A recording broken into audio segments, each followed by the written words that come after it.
लेकिन खूबसूरत अपार्टमेंट किराए पर उपलब्ध था। शहर के बीचों बीच होने के बावजूद वहां कोई रहना नहीं चाहता था। वजह इस अपार्टमेंट की डरावनी कहानियां जो लोगों को दूर रखती थीं। लेकिन रीना को ऐसी बातों पर विश्वास नहीं था। उसने हाल ही में नई नौकरी शुरू की थी और एक किफायती जगह की तलाश में थी। मकान मालिक ने उसे चेतावनी दी थी, यहां रात में अजीब घटनाएं होती हैं। लेकिन रीना ने हंसकर कहा, भूत वूत कुछ नहीं होते, और उसने उसी दिन अपार्टमेंट ले लिया। पहली रात रीना ने अपना सामान जमाया और रात होते ही सोने चली गई।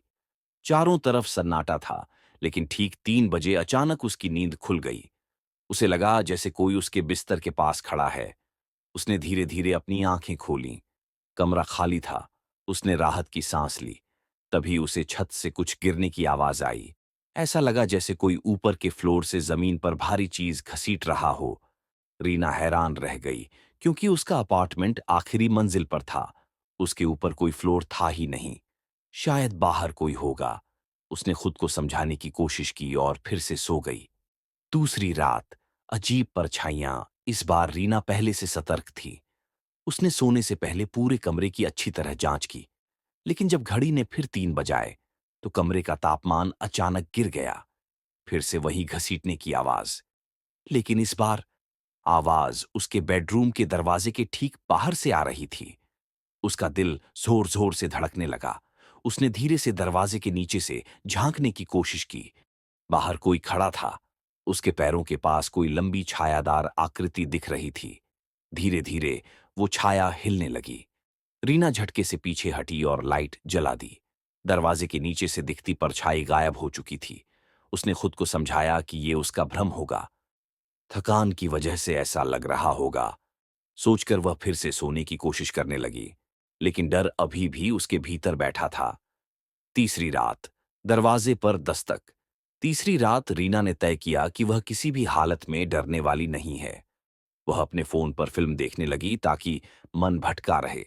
लेकिन जैसे ही घड़ी 3 बजे, थक थक थक, दरवाजे पर 3 बार जोरदार दस्तक हुई। रीना एकदम से सीधी बैठ गई। इस वक्त कौन हो सकता है, उसने घबराकर सोचा। वह धीरे धीरे उठी और दरवाजे की ओर बढ़ी। उसने झांकने के लिए पीप होल से बाहर देखा। बाहर कोई नहीं था। लेकिन दस्तक की आवाज अब भी आ रही थी। इस बार आवाज दरवाजे पर नहीं थी, बल्कि अंदर से आ रही थी, जैसे कोई अलमारी के अंदर से दस्तक दे रहा हो। भयानक रहस्य। रीना ने धीरे धीरे अलमारी की ओर कदम बढ़ाए। उसके हाथ पसीने से भीग चुके थे। अगर कुछ नहीं हुआ तो, उसने खुद को तसल्ली दी। वह कांपते हाथों से अलमारी का दरवाजा खोलने लगी। जैसे ही दरवाजा खुला, अंदर एक और दरवाजा था, छोटा, लकड़ी का बना हुआ, जो दीवार में छिपा हुआ था। रीना को समझ नहीं आया कि ऐसा दरवाजा यहां क्यों था। उत्सुकता और डर के बीच उसने वह छोटा दरवाजा खोला। भीतर अंधेरा था, लेकिन जैसे ही उसने टॉर्च मारी, वह चिल्ला उठी। भीतर एक लड़की बैठी हुई थी, चेहरा झुका हुआ, लंबे उलझे बाल। जैसे ही रीना पीछे हटी, लड़की ने धीरे धीरे अपना चेहरा ऊपर उठाया। उसकी आंखें सफेद थीं, पूरा चेहरा काला और सड़ा हुआ, और उसके होंठ हिले। तुम्हें नहीं जाना चाहिए था। तभी अचानक वह लड़की जोर से चीखी और रीना का कमरा जोरदार झटके से हिलने लगा। अंतिम रात। भागने की कोशिश। रीना को होश आया तो वह जमीन पर पड़ी थी। कमरा ठंडा और अंधकारमय हो चुका था। उसे एहसास हुआ, उसे तुरंत यहां से भागना होगा। वह किसी तरह उठी और दरवाजे की ओर दौड़ी। लेकिन जैसे ही उसने दरवाजा खोला, बाहर वही लड़की खड़ी थी। इस बार उसके मुंह से खून टपक रहा था।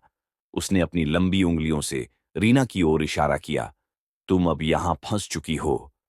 रीना चीखती हुई पीछे हटी। उसने अपने कमरे की खिड़की खोली और बिना कुछ सोचे नीचे कूद गई। सच्चाई का खुलासा जब उसे होश आया तो वह अस्पताल में थी। पुलिस उसके पास खड़ी थी। आपने उस कमरे में क्या देखा? एक अधिकारी ने पूछा। रीना कांपते हुए सब कुछ बताने लगी। पुलिस वालों ने एक दूसरे की ओर देखा, फिर बोले, उस अपार्टमेंट में 5 साल पहले एक लड़की ने आत्महत्या कर ली थी। उसके शरीर को उसी अलमारी के अंदर छुपाया गया था। रीना की आंखें फटी की फटी रह गईं।